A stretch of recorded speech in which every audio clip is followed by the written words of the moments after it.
আমার জীবনটা ব্যর্থতায় গড়া।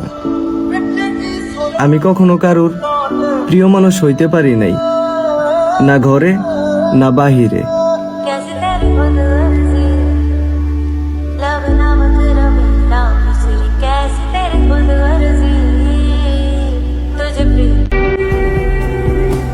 যাদের খাওয়ার খিদার চেয়ে ঘুমের খিদা বেশি, হ্যাঁ ভাই, আমরাই সেই প্রবাসী।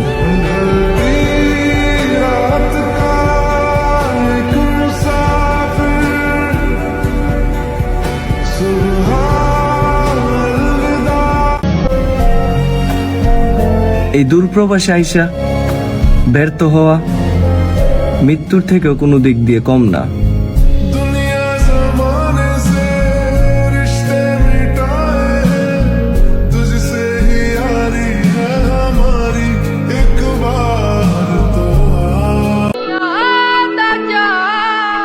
সাথে মায়ের দোয়া থাকলে জীবনে সফলতা আসবেই ইনশাআল্লাহ। ਬੰਦਾ ਜ਼ਿੰਦਗੀ ਦੇ ਵਿੱਚ ਸਭ ਕੁਝ ਹੀ ਗਵਾਵੇ, ਪਰ ਇੱਕੋ ਇੱਕ ਮਾਂ ਉਹਦਾ ਦਿਲ ਨਾ ਦੁਖਾਵੇ। ਮੈਂ ਚਾਹੁੰਦਾ ਹਰ ਜਨਮ ਤੂੰ ਹੋਵੇਂ ਮੇਰੀ ਮਾਂ, ਇਸ ਗੱਲ ਤੋਂ ਨਾ ਕਰ ਦਵੀਂ।